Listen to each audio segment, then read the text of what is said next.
Factually inaccurate. Morally correct.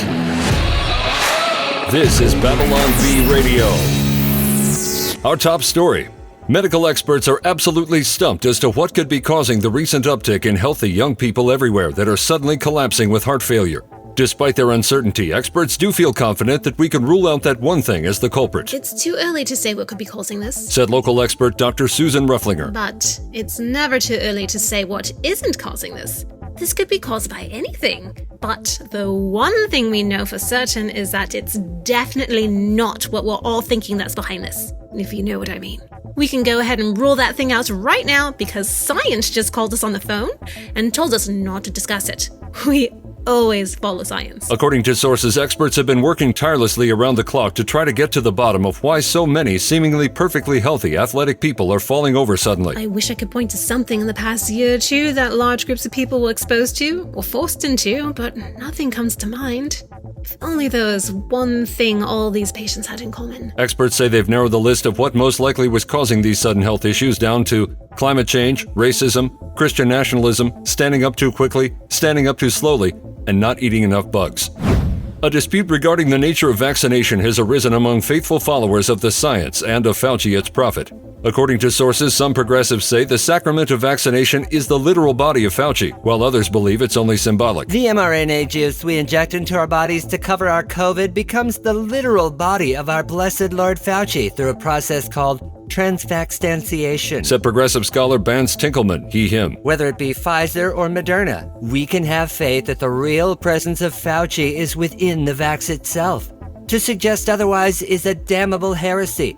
Tinkleman was unable to finish his sentence as the left side of his face suddenly stopped working. Other progressives take issue with that view. We vaccinate as a communal time of remembrance of Fauci and everything he has done for us, said a scholar Yix Mixley, she, her. We acknowledge that the spiritual presence of Fauci, blessings upon him, may be in, with, and under the vax, but reject transvaxtantiation wholeheartedly. Mixley then collapsed due to heart inflammation. Progressive leaders agreed to settle it through a holy war in which any heretics would be burned at the stake, but ultimately elected to just burn Portland down instead. An inspiring speech intended to boost the pride of the state's remaining residents, Governor Gavin Newsom declared California to be, quote, the state of freedom, despite the fact that he locked down businesses, churches, skate parks, paddleboarders, and pretty much everything else while locking everyone in their homes for 2 years. There is no state in the nation, indeed no place on the face of the earth, where you can enjoy as much personal freedom as you can right here in the Golden State. With the exception of going to the gym, eating in a restaurant, getting your hair cut, or even having the right to leave your own home, California is synonymous with liberty. 12-year-olds can get gender surgery here. Critics were quick to point to Newsom's track record of oppressive measures that exceeded those put in place by most other states throughout the country. Freedom? Freedom? I don't think Newsom even knows what the word means, said longtime California resident George Rosca. The guy violated nearly every constitutional right we have for nearly 2 years. He wouldn't know freedom if it sat next to him at the French Laundry. Rosca was then escorted away by California authorities for questioning. When asked for comment on the flaming ball of hypocrisy that was his speech, Newsom was undeterred. California is the brightest shining example of freedom in the entire country, and anyone who disagrees with me will pay dearly in a variety of painful ways. At airtime, Newsom was reported to be considering a renewal of heavy lockdown policies while simultaneously making reservations for himself at a series of posh California restaurants. A newly released study has revealed that overall malarkey levels across the country have risen 376% since Joe Biden took office, calling into question his presidential campaign slogan that promised, quote, no malarkey.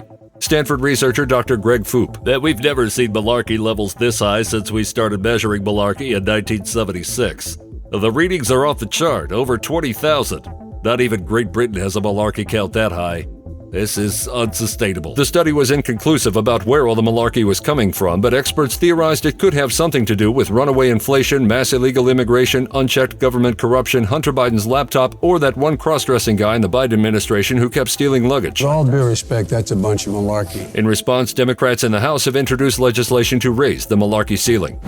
Sources are reporting that local man Verp Winston, who was mocked by friends for raising chickens in his backyard, is having the last laugh as egg prices have skyrocketed across the country. You all thought I was such a dork for spending all my savings on a chicken coop and buying all these birds and giving them names like Rita, Barbie, and Mr. Cluckington, said Winston as he counted his eggs for the day while wearing his giant straw hat and rubber boots he purchased for chicken farming. Well, who's laughing now, chumps? Sources say friends and neighbors have come from miles around for the chance at acquiring just one precious egg, or at least catching a glimpse of Winston's chickens, so they can look on with longing and jealousy. Winston reported his chickens had yielded over $35,000 worth of eggs last month, which roughly translates to about 14 eggs. According to the IRS, he now owes $123,700 in taxes from unclaimed egg revenue.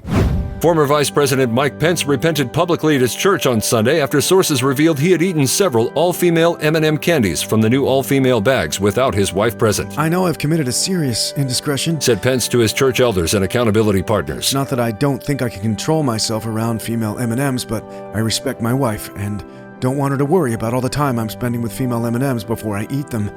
It's important, as Christians, to avoid anything that could take the appearance of evil. I'd like to repent today for my lack of discernment. Pence then bowed his head as the church leadership prayed over him, fully restoring him to serve without reproach in public service. The updated M&M packaging, which features copy that reads, quote, "supporting women flipping the status quo," has caused significant controversy since its announcement. Fox News' Sean Hannity called it the first shot in a new, quote, war on candy. Donald Trump also blasted the popular candy, saying it doesn't taste as good as Whoppers. Sources confirm Pence will continue to enjoy M&Ms, but only when in the original packaging. The original packaging comes with male chaperones built in, so there's no appearance of scandal. Anything else would be entirely inappropriate. At airtime, Pence returned early from Kroger and caught his wife eating a Mr. Goodbar without a male present.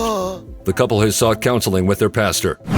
Witnesses reported that the Gerbison household was in an unpleasant state after the dumb oaf of a husband, Gil, assumed he could use the bathroom's hand towels to dry his hands. His wife, Gwen, was forced to sit him down and explain that the hand towels were not to be used as towels for hands. Ever. It's bad enough that he soiled the decorative toilet plunger last week after enchilada night, said Gwen to her neighbor while they were out shopping for throw pillows that would forever be prohibited from being within 3 feet of anyone's head. When is the dope going to understand that our home's utilitarian objects are not to be utilized? After the hopeless imbecile of a husband threw his hat on the rustic hat rack near the front door, Gwen dragged him to a marriage counselor who chastised Gil for being such a senseless moron and comforted Gwen during this difficult time. Gil later lost his temper after his clueless simpleton of a wife allowed the kids to play with his Star Wars action figures.